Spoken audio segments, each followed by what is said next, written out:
അതിക്രൂരമായ ഒരു ചെറുപ്പക്കാരനെ വിചാരണ ചെയ്ത് കൊല്ലുന്നത് ഉത്തരേന്ത്യയിലല്ല, ഈ കേരളത്തിന്റെ മണ്ണിലാണ്. എവിടേക്കാണ് ഈ ഭരണകൂടം നമ്മളെ കൊണ്ടുപോകുന്നത്? കൊടിയിലകത്തെ സ്വാതന്ത്ര്യവും ജനാധിപത്യവും സോഷ്യലിസവും ഒക്കെ ഒരു കാലത്ത് സത്യമാണെന്ന് കരുതി ആ കൊടി പിടിച്ചവൻ ഇന്ന് മനസ്സിലാക്കുന്നു അത് മൂന്നും വെട്ടിയിട്ട് ഈ നടപടികൾക്ക് ചേരുന്നത് അവിടെ വിജയന്റെ പേരെഴുതലാകുമെന്ന് തിരിച്ചറിഞ്ഞിട്ട് ആ കൊടി മുമ്പ് പിടിച്ചവർ പോലും ഇപ്പൊ പറയുന്നു ഇത് അംഗീകരിക്കാൻ ഞങ്ങൾക്ക് മനസ്സില്ല എന്നുള്ളത്. ഈ നാട്ടിൽ ഒരു പ്രധാനമന്ത്രി ഇവിടെ വന്നു, പല ഉറപ്പുകളും ഇതുപോലെ കൊടുത്തു. ഇവിടെ ഈ തേക്കിൻകാട് മൈതാനത്ത് വനിതാ സമ്മേളനം വിളിച്ചു ചേർത്തിട്ട് പറഞ്ഞു വനിതകൾക്ക് മോദിയുടെ ഗ്യാരണ്ടി. കഴിഞ്ഞ ദിവസം സാക്ഷി മാലിക് തിരുവനന്തപുരത്ത് വന്നിരുന്നു. നിങ്ങൾക്കറിയാം ഒളിമ്പിക്സിൽ ഇന്ത്യക്ക് കിട്ടിയ മെഡലുകൾ എത്രയാ? ഹോക്കി ഒഴിച്ചു നിർത്തിയാൽ ഇന്ത്യക്ക് ഒളിമ്പിക്സിൽ കിട്ടിയ മെഡലുകൾ 21, അതിൽ 14 പുരുഷന്മാർ ഒഴിച്ചു നിർത്തിയാൽ ബാക്കിയുള്ളത് 7 വനിതകളാണ് ഇന്ത്യ രാജ്യം സ്വതന്ത്രമായി ഇന്നേ വരെ ഇന്ത്യക്ക് ഒരു ഒളിമ്പിക് മെഡൽ നേടിയത്. അതിലൊരു മിടുക്കിയായ പെൺകുട്ടിയാണ് പറഞ്ഞത് എന്താ, എന്റെ ബൗട്ടിൽ ഞാൻ ഉപയോഗിച്ചിരുന്ന എന്റെ ഷൂകൾ അത് രണ്ടും മേശപ്പുറത്ത് അടിച്ചു വെച്ചിട്ട് പറഞ്ഞത് ഐ ക്വിറ്റ്, ഞാൻ നിർത്തുകയാണ്. എന്തിനാ? ഈ പീഡനങ്ങൾക്ക് നേതൃത്വം നൽകിയ പോക്സോ കേസിൽ വരെ പ്രതിയായ BJP-കാരന് ഒരു നേതാവ് റെസ്ലിംഗ് ഫെഡറേഷന്റെ തലപ്പത്തുണ്ടായിട്ട് ഇന്ത്യക്ക് ഒളിമ്പിക് മെഡൽ നേടിയ വനിതകൾ ഉൾപ്പെടെയുള്ള ആളുകൾ, പുരുഷന്മാർ ഉൾപ്പെടെയുള്ള ആളുകൾ അയാളുടെ റെസ്ലിംഗ് ഫെഡറേഷന്റെ തലപ്പത്ത് നിന്ന് പുറത്താക്കണമെന്ന് പറഞ്ഞപ്പോ ആ സാക്ഷി മാലിക്കിനോടൊപ്പമല്ല നരേന്ദ്രമോദി നിലകൊണ്ടത്. നരേന്ദ്രമോദി നിലകൊണ്ടത് ആ പോക്സോ കേസ് പ്രതിയോടൊപ്പമാണ്. നരേന്ദ്രമോദി നിലകൊണ്ടത് ആ പീഡന കേസിലെ പ്രതിയോടൊപ്പമാണ്.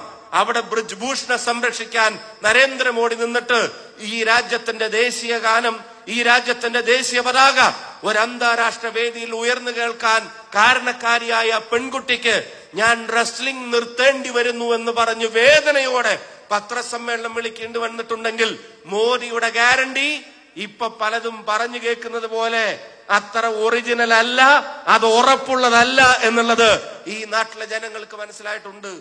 പ്രിയമുള്ളവരെ, ഇത് ഈ നാടിന്റെ ആത്മാഭിമാനത്തിന്റെ പ്രശ്നമാണ്. തൃശ്ശൂരിനെ നമ്മൾ വിൽപ്പനക്ക് വെച്ചിട്ടില്ല, തൃശ്ശൂരിനെ നമ്മൾ വിഭജനത്തിന് വെച്ചിട്ടില്ല, തൃശ്ശൂരിനെ നമ്മൾ കച്ചവടത്തിന് വെച്ചിട്ടില്ല. തൃശ്ശൂർക്കാർക്കറിയാം ഈ പ്രസ്ഥാനം പറയുന്നത് അവരുടെ ആത്മാഭിമാനത്തിന്റെ സംരക്ഷണം തന്നെയാണ്.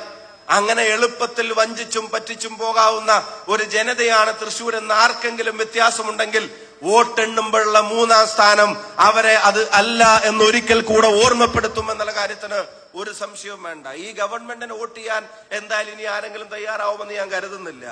ഇപ്പൊ പറയുന്നത് ശമ്പളം ഉണ്ട് പക്ഷെ എടുക്കാൻ പറ്റൂല എന്നുള്ളത്.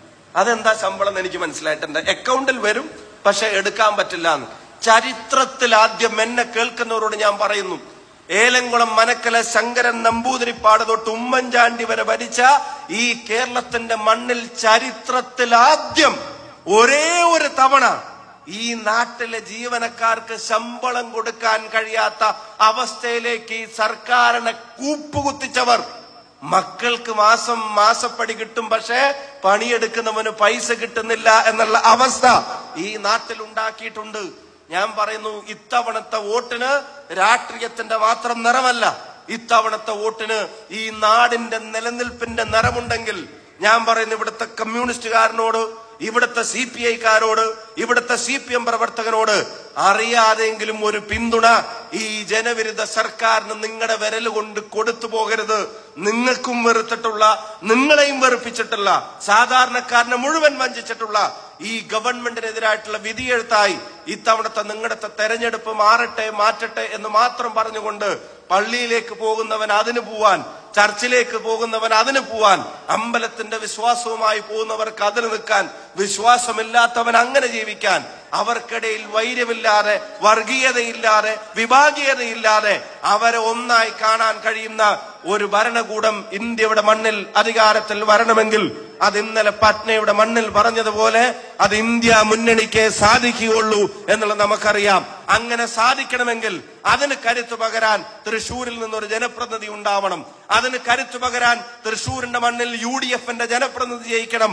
അതിന് കരുത്തു പകരാൻ ഈ മണ്ണിന്റെ മതേതരത്വം കാക്കുന്ന രാഹുൽ ഗാന്ധിക്ക് കരുത്തായി മാറാൻ ഇന്നാട്ടിലെ RSS-നോടും സംഘപരിവാറിനോടും ഒരു തരത്തിലും സന്ധി ചെയ്യാതെ ഇന്നും ഇന്ത്യയുടെ തെരുവിൽ ഈ സമൂഹത്തിലെ ജനങ്ങളോട് യോജിച്ചു പൊരുതാൻ പറയുന്ന ഒരു നേതാവുണ്ടെങ്കിൽ അതാണ് രാഹുൽ ഗാന്ധി എന്നുള്ളത് നമുക്ക് എല്ലാവർക്കും അറിയാം. തൃശൂരിന്റെ കൈകൾ ഉയരുന്നത് ആ രാഹുലിന് വേണ്ടിയായിരിക്കണം. തൃശൂരിന്റെ കൈകൾ ഉയരുന്നത് ഇന്ത്യയുടെ ഭരണഘടനയ്ക്ക് വേണ്ടിയായിരിക്കണം. തൃശൂരിന്റെ കൈകൾ ഉയരുന്നത് മതേതരത്വത്തിന് വേണ്ടിയായിരിക്കണം. തൃശൂരിന്റെ കൈകൾ ഉയരുന്നത് ജനാധിപത്യ ബോധത്തിന് വേണ്ടിയായിരിക്കണം. തൃശൂരിന്റെ കൈകൾ ഉയരുന്നത് ഈ നാടിന്റെ പുരോഗതിക്ക് വേണ്ടിയായിരിക്കണം. തൃശൂരിന്റെ കൈകൾ ഉയരുന്നത് ഈ സ്നേഹത്തിന്റെ സന്ദേശയാത്രയുടെ നിലക്കാത്ത പ്രവാഹത്തിന് വേണ്ടിയായിരിക്കണം. അത് നിന്നു പോകേണ്ട ഒന്നല്ല, അത് തടസ്സപ്പെടേണ്ട ഒന്നല്ല.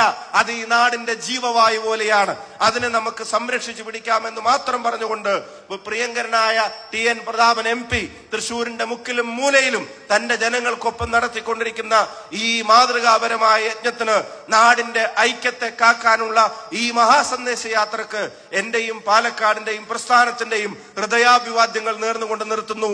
നന്ദി, നമസ്കാരം. ജയ് ഹിന്ദ്, ജയ് കോൺഗ്രസ് പാർട്ടി, ജയ് UDF.